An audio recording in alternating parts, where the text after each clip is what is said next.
Time to get buzzed. Howard Bender, aka Roto Buzz Guy, is here to help you get through Thursday on Getting Buzzed. And now, please welcome to the virtual stage, Mr. Howard Bender. Yeah, what is going on, everybody? Thanks so much for joining me. Welcome to Getting Buzzed. I am Howard Bender, also known as Roto Buzz Guy. You can follow me on all the socials at Roto Buzz Guy. You can even follow me on Facebook at, well, Howard Bender. So what's going on, everybody? Thank you so much for joining us here. NFL Week 3, Thursday Night Football. Everybody's super pumped. I got to tell you, man, this has been a very, very interesting season, to say the least. We're only 2 weeks in, going into week 3. And oh, my Lord, it has been absolutely crazy. Before I get into that kind of chaos here, let me just let you guys know my special guest today, one of my absolute favorite human beings. His name is Chris Weaver. He works for NFL Films. He's a 9-time Emmy Award-winning producer. If you guys have watched Hard Knocks, if you guys watch Quarterback on Netflix, that's my guy. That's my Chris Weaver. He also happens to be a member of the Jam On Fantasy Football League, one of only two-time champions. So Chris is going to join us a little later. We're going to talk about some of his work. And obviously, we're going to play a little game with him. Notorious Cowboys fan. So you know I got something up my sleeve for him. But before we get to all of that, I mean, we just have to address it's not even an elephant in the room. It's just fact. 2 weeks into the NFL season, all right, we're losing players with injuries. Players aren't performing properly. If you had stacked Joe Burrow with Jamar Chase, you're probably all flipped out and worried about what's going on there. You're super sad about what's happening. But it boggles my mind. Everybody crying like a baby. That's you right there on the screen. Are you looking at that? Are you seeing that right there? That's you. Oh, my best player got hurt. Oh, everybody outbid me in Fab. I love this one here at the bottom. Why did I draft Kyle Pitts? It's unbelievable. I mean, I get the messages, I get the phone calls, I get the tweets and everything that goes along with it. And it astounds me. Like, this is, and I'll tell you what, like, as an analyst, like, I get it. It's my job and this is what I do. And I'm not going to complain about my job because my job kicks ass, totally kicks ass. But this is how it feels most of the time. I don't want to hear you. I don't want to hear you. No. I lost Kush, Avery, and Well, good censor work there by Adam Bernard. I guess we got baby ears out there on the YouTube. By the way, if you're watching me on the Fantasy Alarm YouTube page, you can just do yourself a favor and smash that like and subscribe button. So that's how it feels most of the time.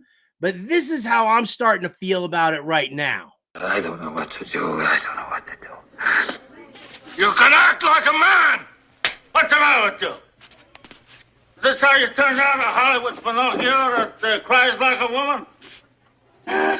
What can I do? What can I do?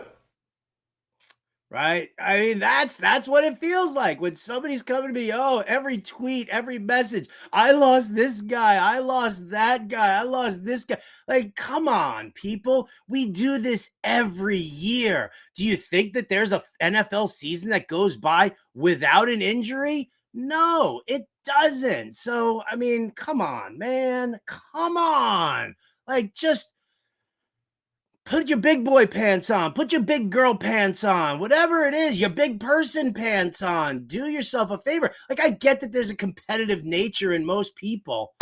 But, man, you people go off the deep flipping end. Like, to witness grown men and women lashing out at players and fantasy analysts is absolutely crazy to me. Crazy. The stuff that went on with Alexander Madison, are you unflippin' believable? Like, what is going on there? You don't reach out to a player. You don't make death threats. You don't make racial slurs. You don't do any of that kind of stuff. You're playing a stupid game. You're a fan of the game. You don't do that kind of stuff. You don't behave that way. Bunch of crybabies, bunch of idiots out there. People overreacting and spending their entire fab budget. You've got, what, 12 to 13 weeks of a fantasy regular season, and you're going to drop 100% of your fab budget in week 2?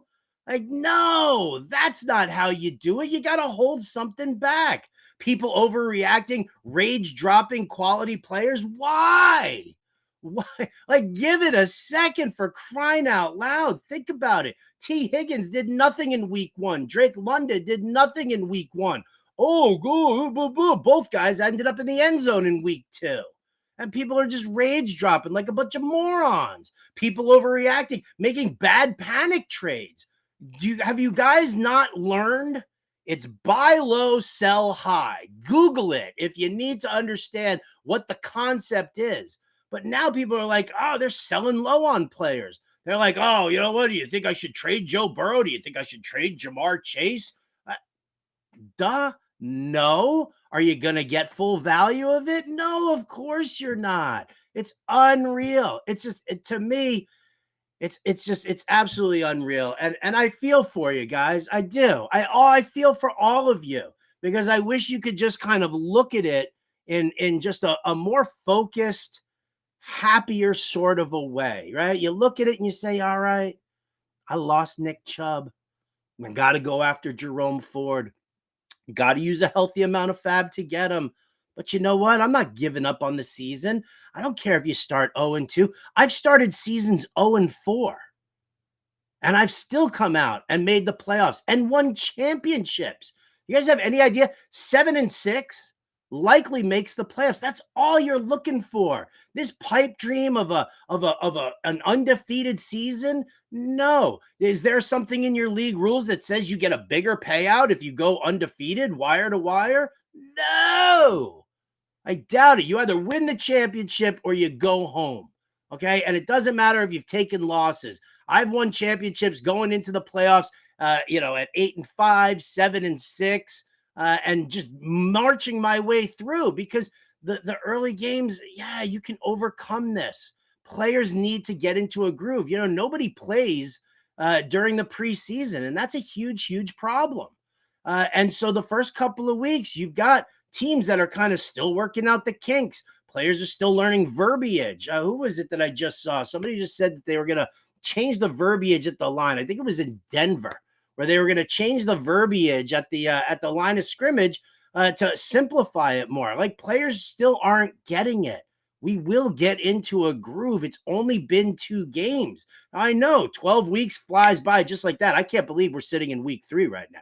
I'm baffled that we're already sitting in week 3, but you don't have to panic. Relax a little bit about it.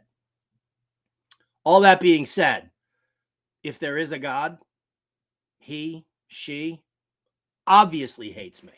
Obviously.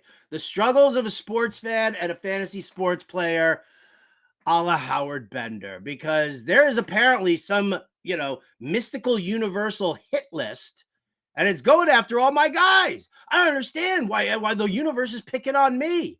You guys all think that, I lost this guy, I lost that guy. I'm losing everybody. Everybody. Look at this hit list. So I've got a team that's called the Fanboys. And basically that team is just players who I absolutely love this year. I'm all in on them. I'm going after them. I jumped ADP. I didn't care. It didn't matter to me. I just wanted to have a team of just guys who I love and guys who I wanted to root for. And I'm getting thumped right now. Thumped beyond belief. Here's the hit list, which is AKA my team, the Fanboys. All right. At quarterback, Aaron Rodgers. Bye-bye. Gone for the season, Achilles injury. At running back, Nick Chubb. Bye-bye. Gone for the season, knee injury. All right. My other running back there is Miles Sanders. He's banged up. He's got the questionable tag already. Wide receiver, I've got Garrett Wilson. Oh, why wouldn't I want Garrett Wilson stacked up there with Aaron Rodgers, right? Oh, goodness gracious. Brutal. Brandon Ayuk, my third wide receiver. Yeah. Well, he's my second wide receiver. Brandon Ayuk, my second wide receiver. He's got a shoulder injury. He's day-to-day, week-to-week. Might not even play tonight. So, boom, there's another one. Cortland Sutton, healthy. We're hoping. Denver's 0-2. They're a disaster right now, but still healthy. My tight end, how about Logan Thomas? You guys all see poor Logan Thomas just get lit up. I mean, that dude, it was like I was inspired with that Jerry Maguire clip because I was thinking about Logan Thomas just lying there holding that football, right? Laid out. I can joke about it because he got up and now, yes, I know he's dealing with a concussion and I hope that he's okay. But there you go. That was my tight end right there. My flex play, Raheem Mostert. We all know that he's just running on borrowed time at this point, right? And then my defense is the New York Jets. So, listen, if the universe is going to come at me like that, I mean, these are the guys. So maybe make a little note of it right there and do yourself a favor and either trade these guys or make sure you've got like viable backups to each and every one of them. So, because I'm going through it too.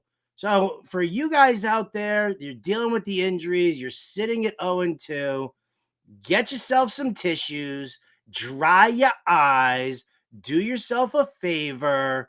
All right. It's going to be okay. I promise you. It's going to be all right. If you're sitting there, you're worried about it, you're sweating matchups here and there, everything's going to happen and the universe will reveal itself to you. You're going to get guys. This is why you don't waste your entire fab budget. Now, listen, I said it. Jerome Ford, to me, 60 to 65% of your fab budget right now. Not 100%, 60 to 65%. Sensible. It's reasonable. And if you get the guy, great. If you don't get the guy, you still got all your fab for the rest of the way. You might have to scratch and claw and figure some stuff out, but you're still going to be okay. I promise you, you're going to be okay. And if you're in a money league, we're going to work on it. I promise you, we're going to work on it together. All right. Enough whining, enough crying. Let's have a little fun. Let's bring in my guest today. Absolutely. Like I said at the start, he is one of my absolute favorite human beings. All right. There he is. Look at how handsome he looks. Look at him in blue right there. It makes your eyes pop, Chris. You look fantastic. Ladies and gentlemen, this dude sitting right here next to me, 9-time Emmy Award-winning senior producer at NFL Films.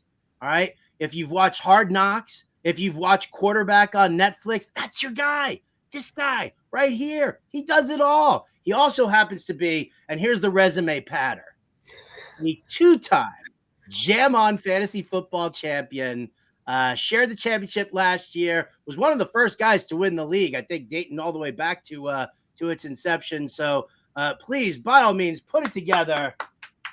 My man, Chris Weaver. What's up, Weave?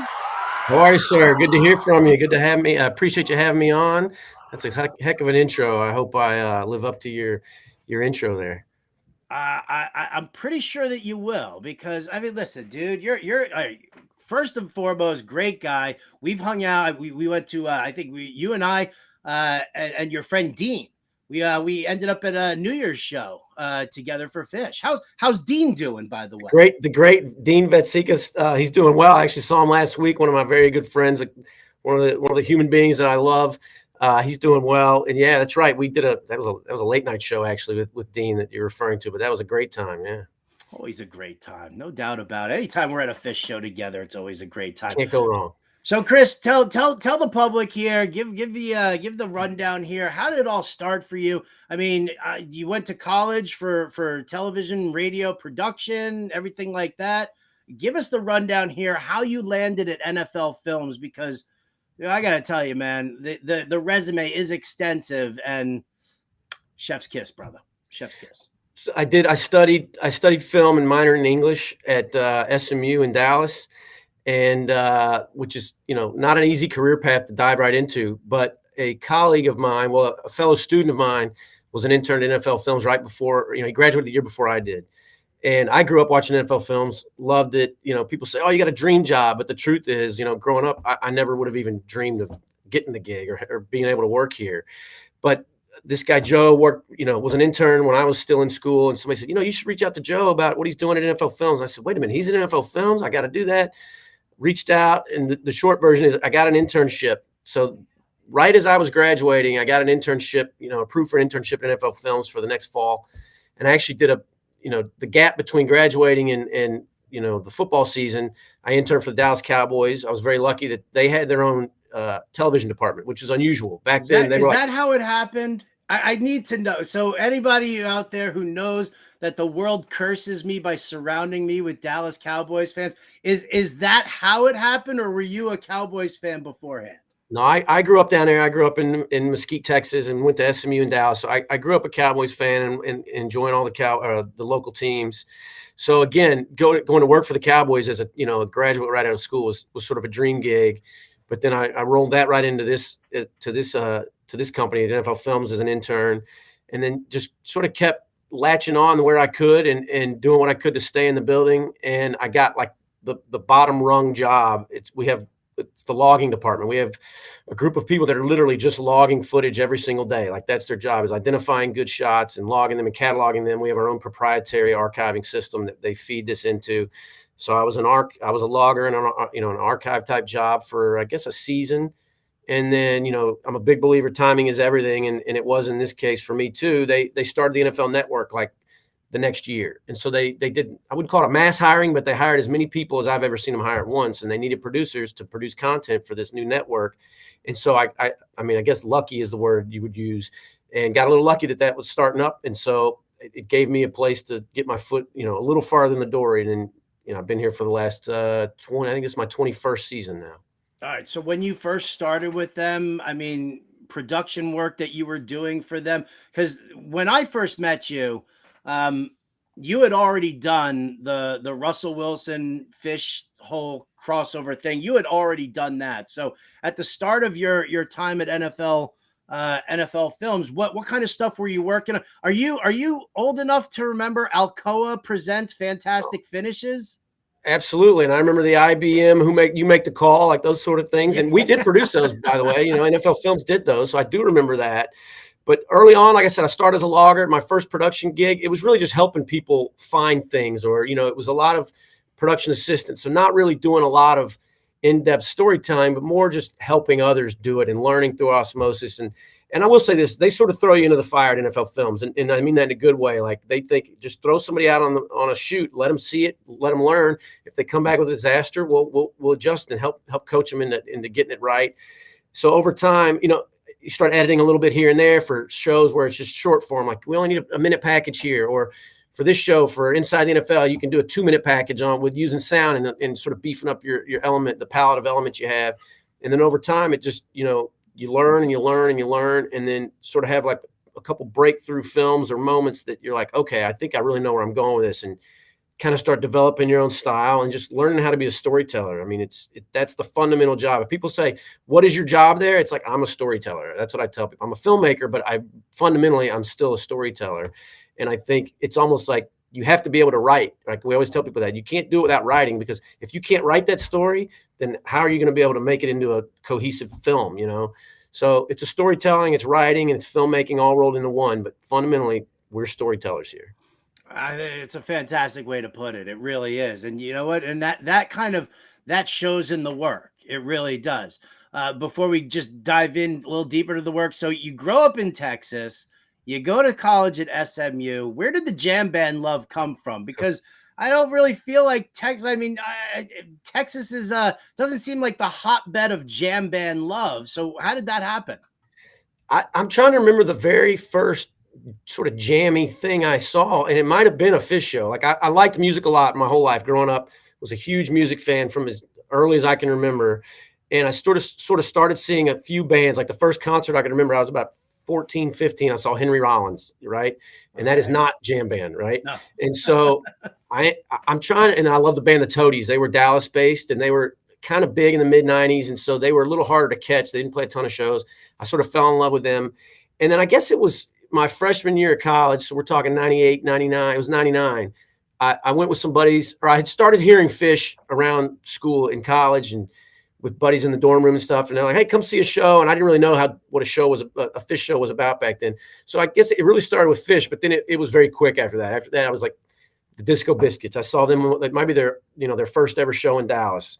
And then all these bands, Soul Alive, Galactic, and all the ones that I still like to this day started going. And by the year, so and from 99, and by the year, I think it was 2001, I was seeing just a ton of music. I mean, I probably saw 100 plus shows in a year because I would just go to everything I could every weekend or save my money because April and October were like the best months in Dallas because everybody was headed to a Jazz Fest in May. So April was an incredibly good month for music in Dallas. But anyway, Phish, still my favorite band to go see. Mm-hmm. And then just catching all the smaller bands and a couple local bands that nobody's probably ever heard of that were really good. And that's how I got on the jam wagon there. Okay. All right. Listen, I love everybody's story of how they kind of got into it. I was a metalhead in like junior high, and then all of a sudden that kind of graduated to classic rock, and then all of a sudden it was the Dead, and then it was like, okay, now we're cooking with gas. Exactly. So when we put the Jam On Fantasy Football League together, and I had reached out to Ari Fink from now Phish Radio, back then Jam On Radio, and we were talking about, sports guys who are heads who are, sports fanatics and could play fantasy football, and we kind of did that. And you had already done this piece together. We've got a clip. We got to show some of your work off here, right? So this was the piece. This was the clip that Ari Fink had sent to me and said Chris Weaver needs to be in the Jam On Fantasy Football League. Here we go. Expect the Wilson chant. Come on, make it happen.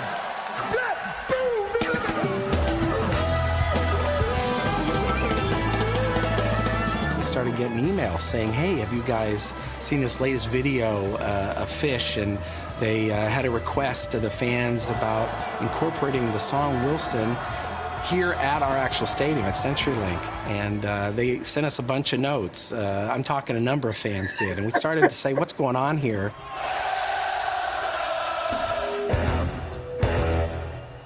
Dude, just looking at your face while you're watching that was phenomenal. Like, you're beaming like that. I mean, you're obviously proud of it. Tell everybody, like, how did that happen? Like, were you at those Gorge shows that you heard all that? Did somebody send it to you? Where was the crossover for you? So obviously a labor of love there. And I got to give somebody credit, a fellow producer and one of my very good friends, Paul Camerata, had a lot to do with that piece too. But it was sort of a compilation over time. And if you watch the film, which is on YouTube, you could sort of see this evolution of story that kept building, which it started with Trey doing, his solo band, or I guess it was Tab. It might have just been him solo with his acoustic. And he brought it up at the Moore Theater in Seattle. So that sort of leaked into my timeline, like, oh, he's talking about the Seahawks, And the minute you hear football, and that's sort of what my brain is trained to do now, is this storytellers find stories, right? Well, when Trey says it, it was like, oh, he's talking about the Seahawks. That's interesting. And I didn't put a whole lot of stock in it yet. And then the story surfaced. I honestly don't remember how I got a hold of. I think it was probably like a Jam-Base article or something that somewhere I had read that he put on this jersey. And I remember calling my fellow producer, Paul Camerata, that I mentioned a minute ago. It's like, check this out. What do you think? I was like, is this enough yet? You think to have a story knowing this piece and that piece? And he's laughing at me going, yes, you're so close to this. You're not even putting it together yet. So it was sort of just absorbing from the world what was happening. But yes, my ears perk up anytime I can. I've always wanted to make Phish films, right? That's still like the holy grail. I'd love to make a whole series, a docu-series on Phish and their history. And they know that. I've expressed that to them and their people. But this was like, well, this is a sliver of that. If I could do this one little piece of that, it's touching the dream a little bit, right? And then so we started talking to the showrunner. That feature was part of our series. It's been on for like 40 years now. NFL Films Presents, which is like a magazine style show. And I'm like, I go to the guy who runs that, Chris Barlow. I said, what do you think of this? And the truth, and he's like, write up on one sheet, a little treatment, and tell me what you think it is. And I think he was a little skeptical at first because it again, on paper, it doesn't read like a great story yet. And I wasn't even sure how to really connect at the time. I was still a little green at this because that's been 10 years. I think that was 2013. And I think he was a little skeptical, but he gave us the rope to do it. He said, all right, reach out to the band. If they'll do it, we can make, and then, if they'll work with us on the music and all this, we could see about it. So we did. We reached out and we sent a letter to a note to Phish Inc., I guess at the time, maybe their management group, which is Red Light Management. And they immediately got back to us. And I'll never forget that, right? I can't remember all these details, but the detail I do remember is at the time I was doing a thing with the Dolphins where I was going there every week in 2013, once a week. And I get a call from my buddy while I'm in the hotel in Miami. And he's like, they're really interested in this and they want to move on it pretty quickly. And I said, great. And I think in our treatment, we'd even pointed out they're going to be in Atlantic City, which is probably an hour from our headquarters here at NFL Films. I was like, they're going to be there. If we can film them there, works for the band. They don't have to get out, leave the room, so to speak. We don't have to get on planes. And it's just a good practical way to make it work. And we hooked up. Trey was interested. We really wanted to get another member of the band interested because we knew it was, Wilson's such an old song, one of their really original songs. And it kind of just grew from there, the notion that they're going to be nearby in Atlantic City.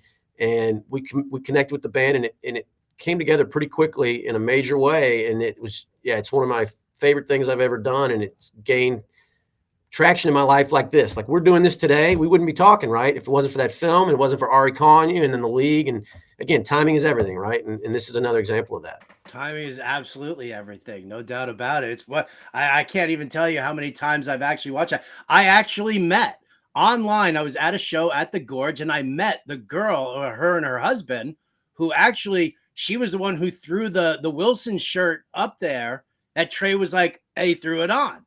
And like she's showing me like pictures on her phone and she's swiping through and, because somebody's like, oh, I'm the one who threw that. Oh, sure you are. Sure you are. But she had like all these photos done and everything like that. And she actually like had one, like, her like facing the crowd and like Trey was like down there, showing the shirt off. I mean, it was such an unbelievable thing. And yeah, I mean, really what that's done. I mean, it's so funny too, because the crossover between sports in the jam band world, fantasy sports in the jam band world, you're in college in 99, right? I'm in Oswego in an RV drafting my fantasy football team before, like in between sets. Like, I mean, it's that kind of unity, and how it's kind of come together and stuff like that for us has just been absolutely phenomenal, to the point where Phish Radio did this whole, ask Phish anything. And Bob Wischusen from ESPN, who's in the league with us, he turned around and he asked Trey if he were ever to be starstruck by somebody, who would it be? And Trey starts talking about Nick Mangold, the Jets center, and he's talking about football and this and that. And of course, I'm sure your ears perk up. Everybody's ears kind of perk up about the whole thing. And then that turned into this. Like I've got no musical bone in my body. Can't keep a rhythm to save my life. And so I've always been awestruck by musicians. To me, like seeing people out there playing in front of thousands of people, like it just blows my mind. I love it. I don't think I've seen them 75 times, but it's definitely over 50. The best way I can describe it is it's musical ice hockey. Like hockey on TV is awesome, but at the same time, you're not getting the full experience till you go. Right. And that's what these guys are. Well, pretty excited about it. Every show is a snowflake. They make up half of what you'll see tonight as they go along. They literally are inventing a new version of whatever song you're hearing tonight that you will only hear tonight, because they'll play it differently the next time they play it. Mm-hmm. So people ask, like, why do you keep going over and over again? So because it's a totally different show.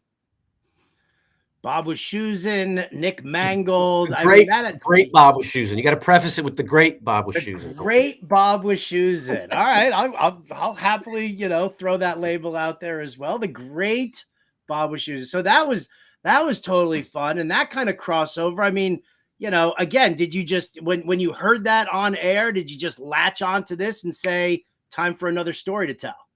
Well, this is another interesting part of the job, and having been here for 20 plus years, is the interview I did with Trey for the Wilson piece with him and Fishman on the couch.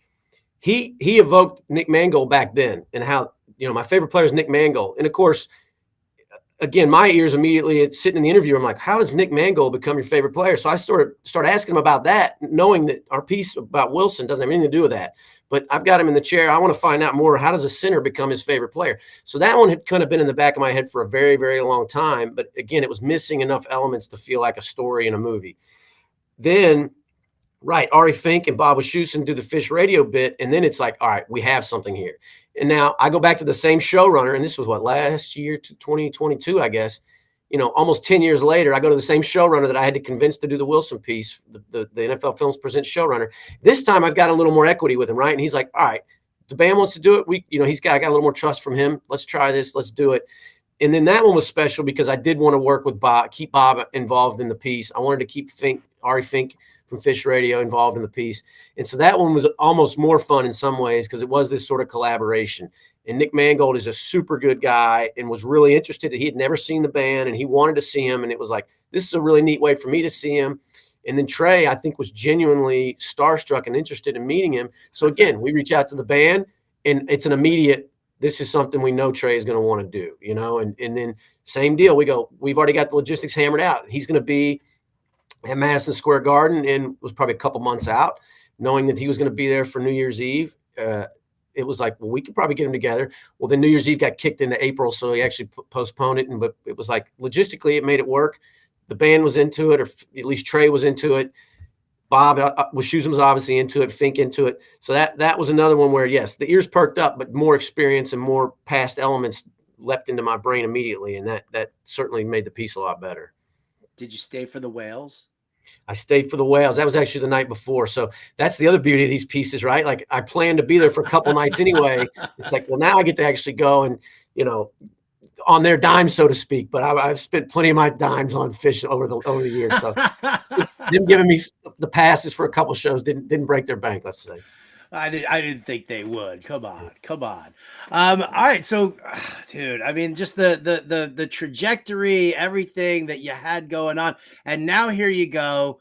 Emmy award-winning producer, Hard Knocks, quarterback on Netflix is, I cover your baby ears out, people, but it's fucking sick.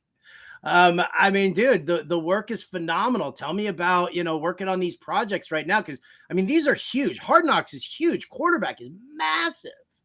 Yeah. Hard Knocks is established show and brand that we've been doing for, I guess the Ravens was the first one, the 2000 Ravens. So over 20 years, that's a fun one. A lot of challenges with that. But just the scope of how much you have to get done in a short amount of time, which is something we are extremely good at here, is turnaround.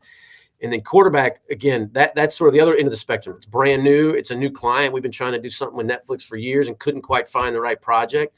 And then this was the one, and it exceeded our expectations, I'd say. And hopefully Netflix, I think they would say the same thing.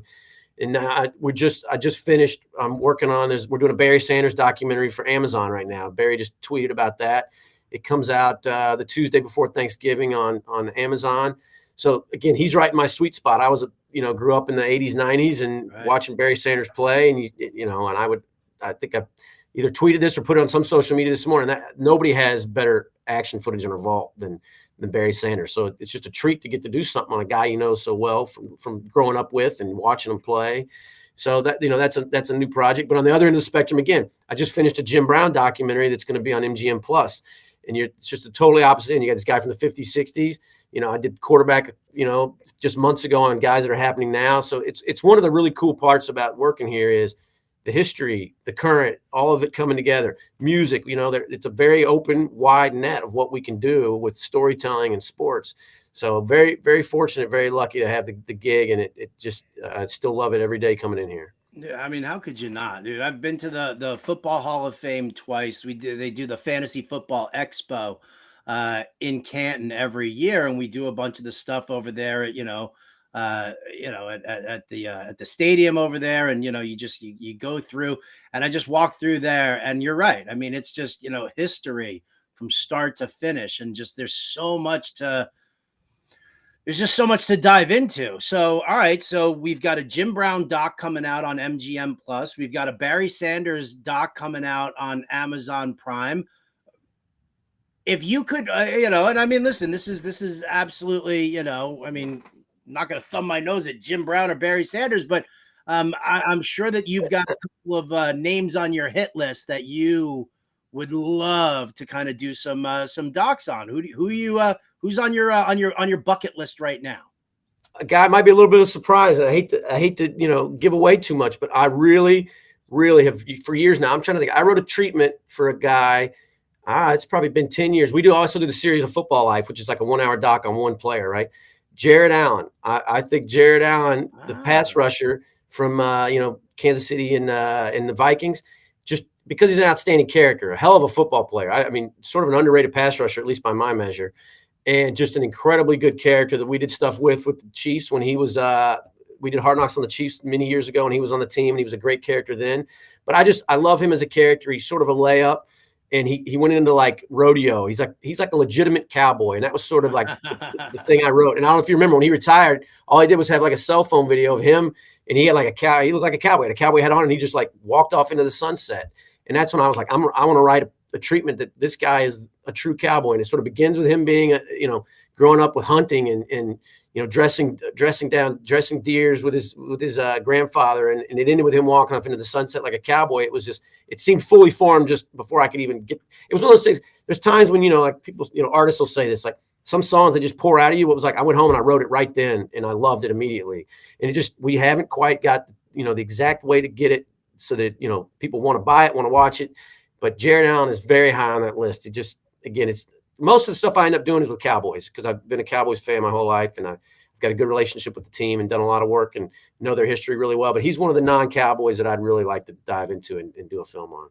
All right. Well, listen, the absolute perfect segue, because listen, if you're not watching Hard Knocks, you're doing it wrong. If you're not watching Quarterback, you're doing it wrong. Knowing that you've got the Jim Brown doc, the Barry Sanders doc coming out, knowing what you want to do, having seen the work. I mean, folks, get hyped. Follow him on Twitter at Weaver NFLF. Make sure you give him a follow there so you can keep up with all of the work and everything else that he's doing. But Weaves, one of the things that I love to do with all of my guests here is I like to put them to the test. Some of their favorite things. Are you ready to play a game with me? I'm always ready to play a game with you, Howard. All right. I hope I got the knowledge to keep up. I hope you got the knowledge too. You better have the knowledge if you're all Mr. Cowboys and everything, because the name of this game, Chris Weaver, is Dallasked. Chris, are you familiar with the Family Feud? Of course. Do you know the bonus round, the fast money? Yes. Chris, I'm going to put 30 seconds on the clock. I'm going to ask you a series of 5 questions. You're going to have to give me the answer. And obviously you score points for each answer you give based on how many people shared your answer. Are you ready, sir? If I pass, can I pass and come back to one like the show? Of course you All can. Right. Beautiful. All right. Let's do it. Chris, we've asked 100 Dallas Cowboys fans the following questions. Here we go. Who is your favorite coach in Cowboys history? Jimmy Johnson. Favorite running back in Cowboys history? Emmitt Smith. Chris, your favorite quarterback in Cowboys history? That's the hardest one. You're gonna beat me up over this, but I'm gonna say Tony Romo. Tony Romo. All right. Favorite wide receiver in Cowboys history? Easy. Irvin, one of my favorite players ever, the playmaker. And finally, why are you a Cowboys fan?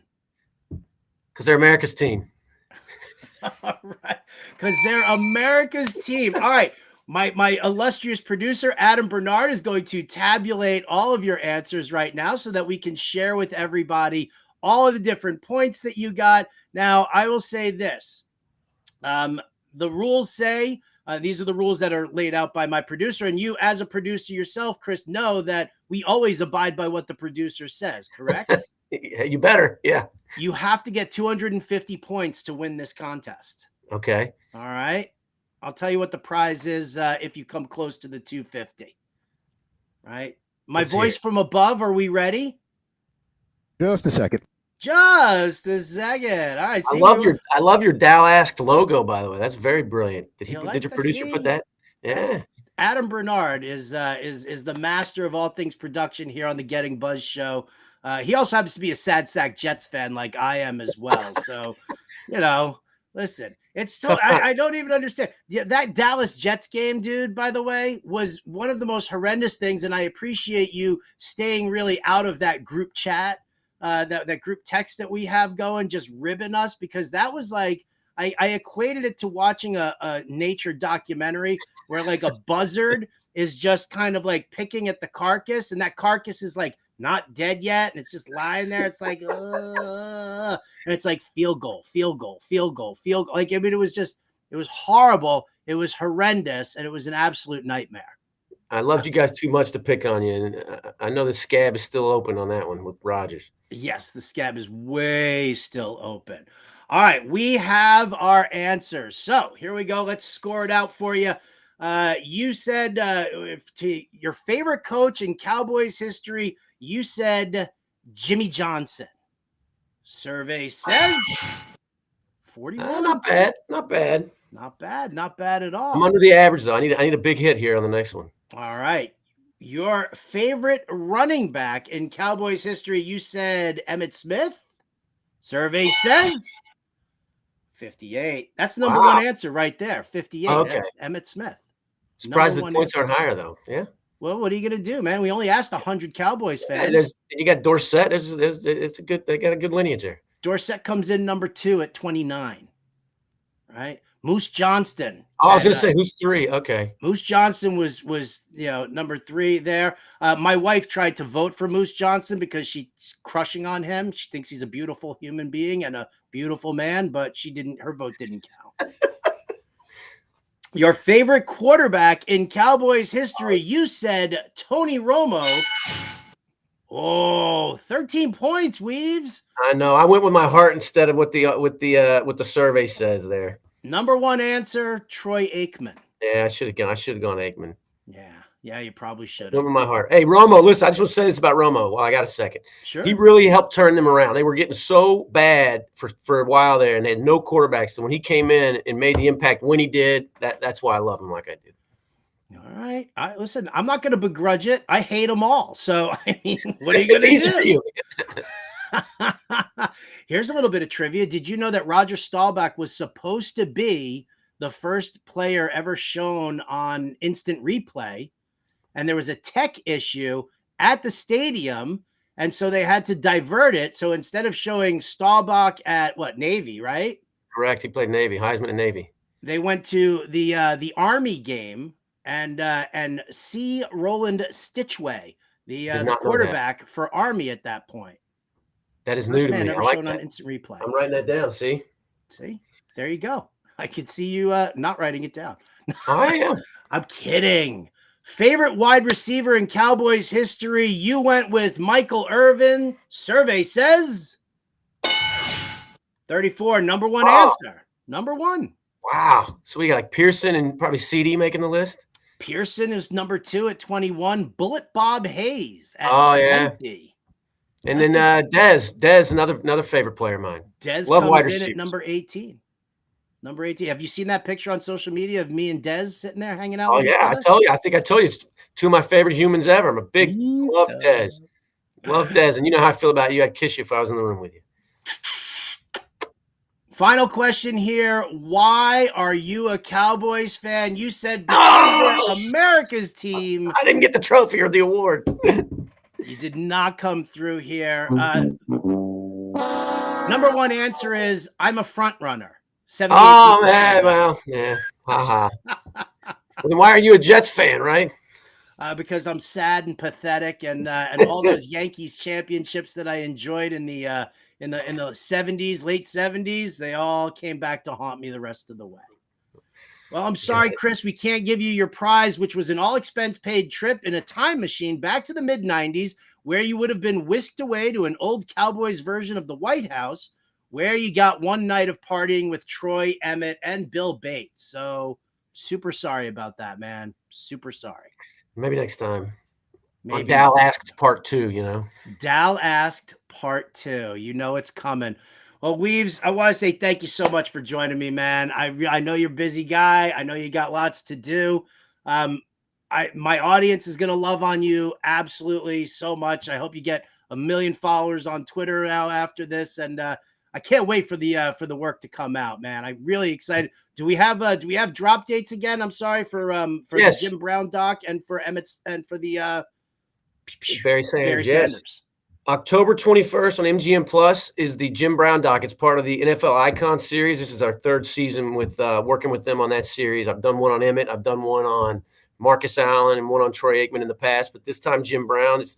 Launches the 3rd season on October 21st, MGM Plus. Barry drops on November 21st, the Tuesday before Thanksgiving. They'll be pumping that a lot during the Amazon games. On Thanksgiving, they got a Black Friday game this year on Amazon, so you'll probably be hearing a lot about it as we get closer to Thanksgiving.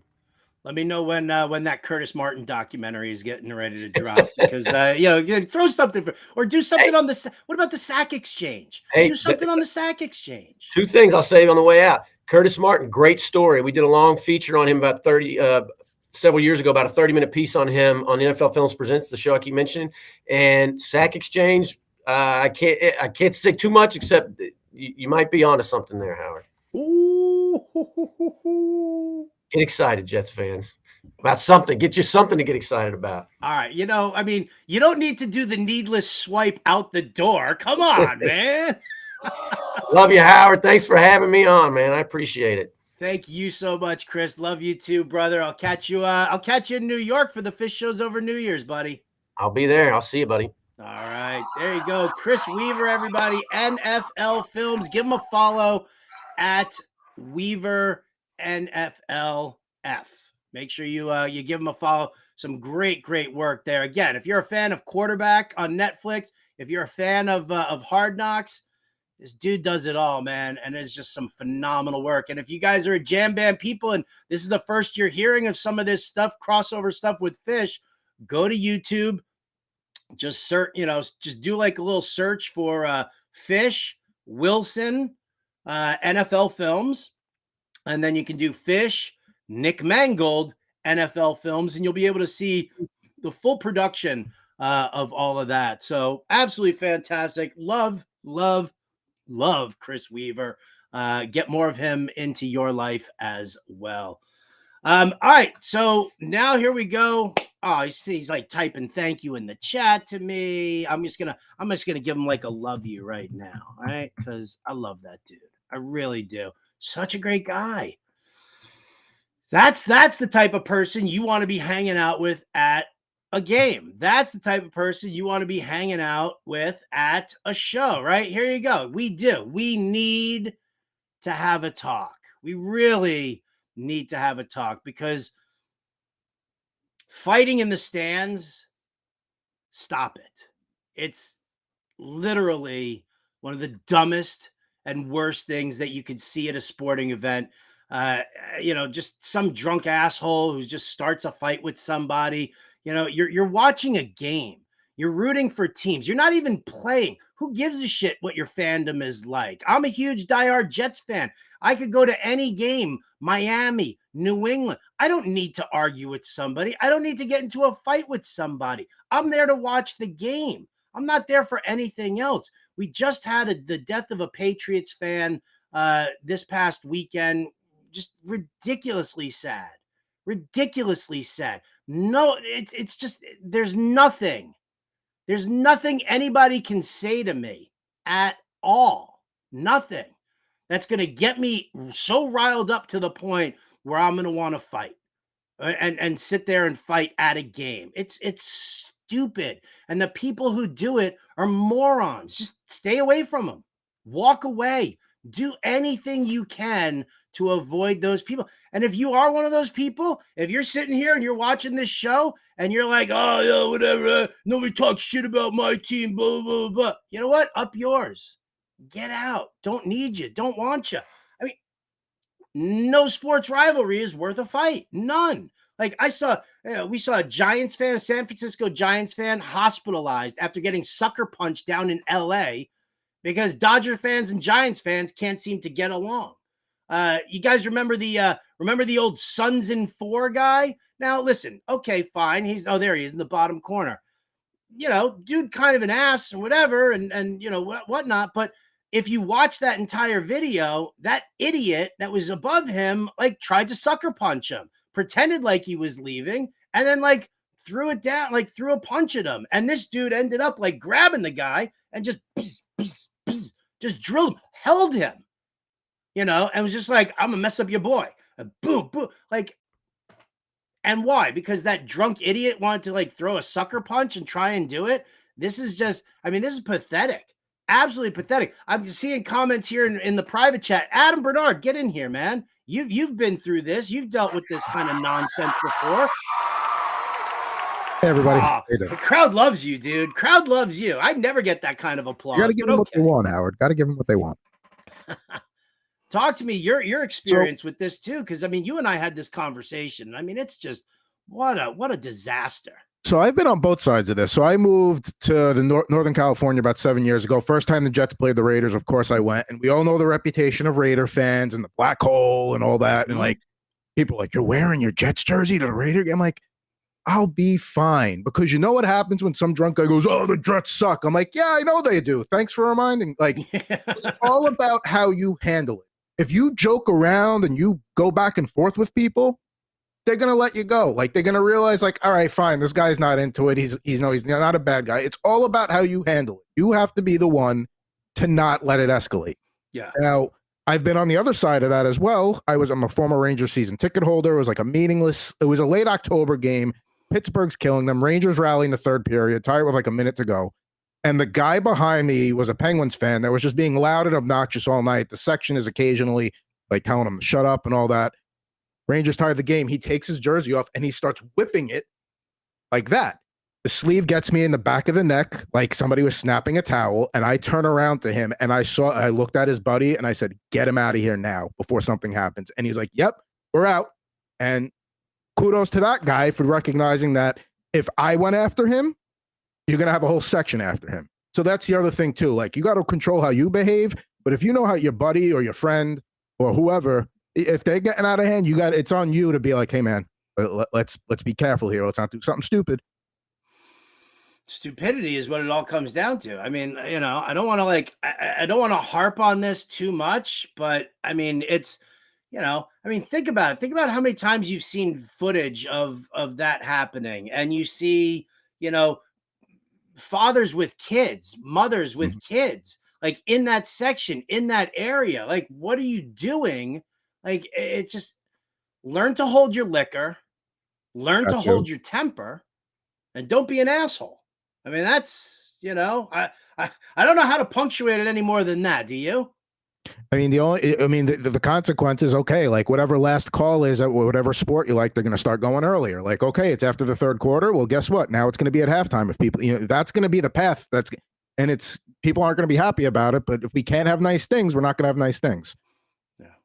Unreal. So stop screwing it up for the rest of us. Some of us like to actually just go to a game, drink a beer and have a hot dog and enjoy the game. We don't need the stupidity. So, I mean, listen, and it's a safety thing. You know, I'm sure that when this dude punched the Patriots fan, he wasn't like, oh God, I hope this dude falls down and cracks his head and dies right here. Like, I don't think that's not the intent or whatever. But I'm sorry, but what is that? Involuntary manslaughter? Throw the book at the dude. I mean, that's just, to me, there should be a no strike policy. A moment something like that starts, I mean, the ushers need to get you out, get the cops involved, whatever it is. I'm just so sick and tired of seeing this crap. I'm just so sick and tired of it. It's really depressing, and it's like causing people to go to fewer games. It's utterly ridiculous. So stop. Just don't be a dick. There you go. That's that. You know, hashtag don't be a dick.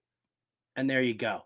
Let's bring it all together here with the Getting Buzzed Final Five. And, well, this one's a little on the sad side here. This one's on the sad side. This is 5 worst knee, leg injuries in football because of my boy Nick Chubb going down. Shout out to you, Kangas, man. I know you're upset. I'm upset too. Anybody who had Nick Chubb on their roster is devastated. But believe it or not, Nick Chubb comes in at number 6. Number 5, I got to go to RG3. I mean, like, why are we showing that picture there? That right there, RG3 with his leg. It was just an absolute disaster. I'm nauseous just looking at it. So instead of that, just boom, get rid of that. Bring me number 4, Willis McGahee, national championship. I remember the moment that this happened. I was listening to the game on radio, and I was sitting with my buddy Matt, who was a diehard University of Miami fan. And we were, believe it or not, we were at a Phish show in Hampton, Virginia, at the Hampton Coliseum. And I think we were I think we were leaving the Coliseum. We were listening to the game on the radio, and then we heard the McGahee stuff, and that was just gross. That was gross. And there are a lot of people who turn around and say that what just happened to Nick Chubb is exactly what they felt with Willis McGahee. That comes in at number 4. Number 3, Napoleon McCallum, full knee dislocation. Like that one right there. And I'll tell you what, like if you watch like the video of it, it doesn't really look that bad. Like, you even when you like slow it down, you see him get like, folded, his leg getting folded over and whatever. But it was, gross. I mean, when you think of knee dislocation, it's just gross. Coming in at number 2, Alex Smith. That again, a horrendous image right there. Absolutely awful. That dude had so many surgeries. And when he came back, I mean, I'll give him kudos for coming back. But I'm sure if you were like me, every time like they sacked the quarterback or he was about to take a hit, you were cringing, because I remember seeing like not just that image, but also the procedure. Look at the images of scars on his leg, and it was so gross. And then, of course, the number 1 leg injury. This one is absolutely iconic. The Joe Theismann leg injury. So bad, so gross. Absolutely like that one. And the worst part about that was they showed that on TV. This was like beforehand, right? LT jumping up and down immediately afterwards, yelling for the trainer to come in was like all you needed to know. Adam Bernard just popped that into the chat there, and it's true. I mean, but then before networks like understood the value of just being sensitive to the public, they showed that injury from like 20 different angles in a row, and it was just like every single time it was like turn away, cover your kids' eyes, leave the room if you have to. So bad, so gross. My heart goes out to anybody in the NFL or any sport for that matter, where there's just one of these massive injuries. God, I remember when Robin Ventura of the Chicago White Sox, when he was sliding into home plate and he ended up dislocating his ankle and all the tendons and ligaments snapping. Just So for all you Nick Chubb owners out there, yes, I sympathize with you. I love you all, and we'll get through it. Get yourself in on some Jerome Ford. We'll find some more running backs along the way. But that's going to do it for us here on Getting Buzzed. Again, huge thanks to Adam Bernard, my producer, who does so much to make this show happen. Huge thanks to Chris Weaver from NFL Films for being the most super awesome guest and dropping a little knowledge for us as to what's coming out documentary wise, for all the work he does and did on quarterback and he does on Hard Knocks. Just absolutely amazing human being. Thank you to all of you for tuning in. I'm Howard Bender. This has been Getting Buzzed. We'll catch you next time.